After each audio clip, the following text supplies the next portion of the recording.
حضرت ابراہیم علیہ السلام آپ بکریاں چرا رہے ہیں، اسی دوران اللہ کے فرشتوں نے اللہ کی بارگاہ میں عرض کی، یا اللہ تیرے ابراہیم کو آزمانا چاہتے ہیں۔ اللہ نے فرمایا اے میرے فرشتوں چلے جاؤ، میرے ابراہیم کو آزما لو۔ حضرت ابراہیم علیہ السلام کے پاس بے شمار بکریوں کا ریوڑ موجود تھا، آپ بکریاں چرا رہے ہیں، اسی دوران اللہ کے فرشتے انسانی شکل میں چلے گئے۔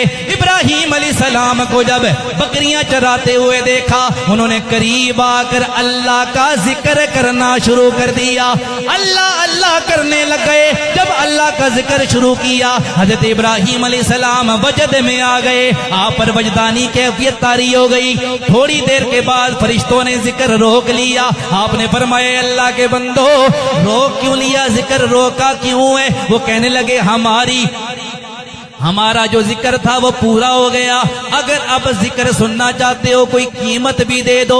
ابراہیم علیہ السلام نے فرمایا اگر قیمت چاہتے ہو میری آدھی بکریاں تم لے لو، مجھے اللہ کا ذکر سناؤ۔ انہوں نے آدھی بکریاں لے لی، اس کے بعد پھر اللہ اللہ کرنے لگ گئے۔ حضرت ابراہیم پر پھر کیفیت طاری ہونے لگی۔ تھوڑی دیر گزری، فرشتوں نے پھر ذکر روک لیا۔ ابراہیم علیہ السلام نے فرمایا اے بندو اب ذکر کیوں روک لیا؟ فرشتے کہنے لگے اے ابراہیم علیہ السلام ہماری قیمت پوری ہو گئی ہے، جو آپ نے قیمت دی تھی وہ قیمت پوری ہو گئی ہے، اب نئی قیمت دو گے تو اور ذکر سنائیں گے۔ حضرت ابراہیم نے فرمایا یہ ساری بکریاں لے لو، مجھے اللہ کا ذکر سناؤ۔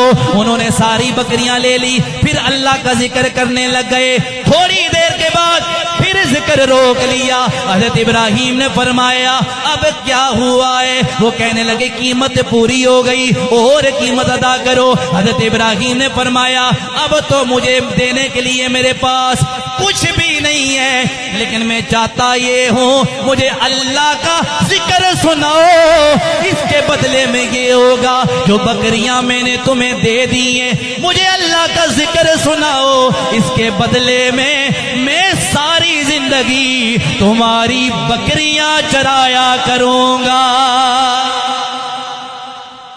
کہا مجھے اللہ کا ذکر سناؤ، اس کے بدلے بکریاں دے دیا، بکریاں چراؤں گا لیکن مجھے اللہ کا ذکر۔